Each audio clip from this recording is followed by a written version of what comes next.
Moses answered, What if they do not believe me? Well, listen to me and say, the Lord did not appear to you. Then the Lord said to him, What is that in your hand? A staff. He replied. The Lord said, Throw it on the ground. Moses threw it on the ground, and it became a snake, and he ran from it. Then the Lord said to him, Reach out your hand and take it by the tail. So Moses reached out and took hold of the snake, and it turned back into a staff in his hand. This is so that they may believe that the Lord, the God of their fathers, the God of Abraham, the God of Isaac, and the God of Jacob, has appeared to you. Then the Lord said, Put your hand inside your cloak. So Moses put his hand into his cloak, and when he took it out, the skin was leprous. It had become as white as snow. Now put it back into your cloak. He said. So Moses put his hand back into his cloak, and when he took it out, it was restored like the rest of his flesh. Then the Lord said, If they do not believe you or pay attention to the first sign, they may believe the second. But if they do not believe these two signs or listen to you, take some water from the Nile and pour it on the dry ground. The water you take from the river will become blood on the ground. Moses said to the Lord, Pardon your servant, Lord. I have never been eloquent, neither in the past, nor since you have spoken to your servant. I am slow of speech and tongue. The Lord said to him, Who gave human beings their mouths? Who makes them deaf or mute? Who gives them sight or makes them blind? Is it not I, the Lord?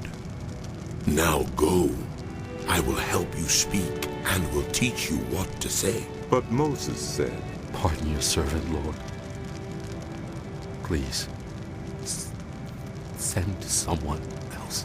Then the Lord's anger burned against Moses, and he said, What about your brother Aaron, the Levite?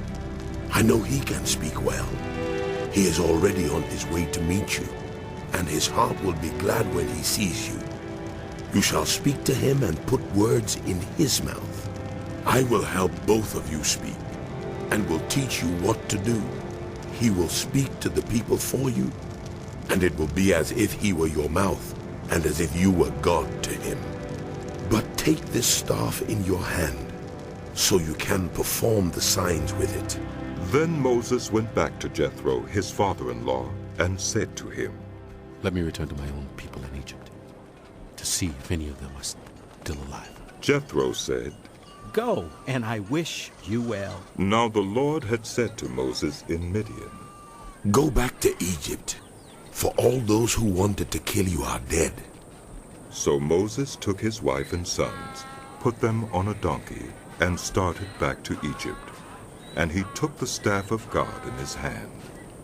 The Lord said to Moses, When you return to Egypt, see that you perform before Pharaoh all the wonders I have given you the power to do.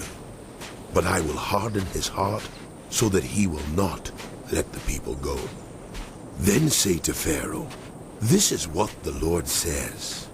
Israel is my firstborn son, and I told you, let my son go, so he may worship me. But you refused to let him go, so I will kill your firstborn son. At a lodging place on the way, the Lord met Moses and was about to kill him.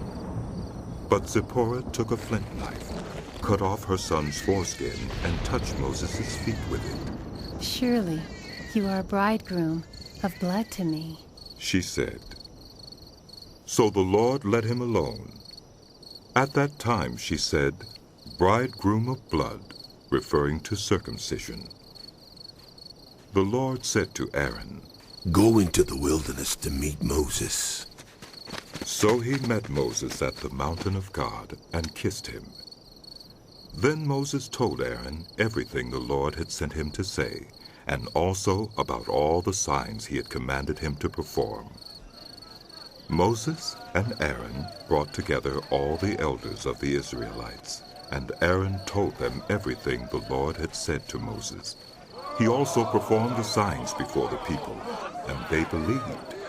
And when they heard that the Lord was concerned about them and had seen their misery, they bowed down and worshipped.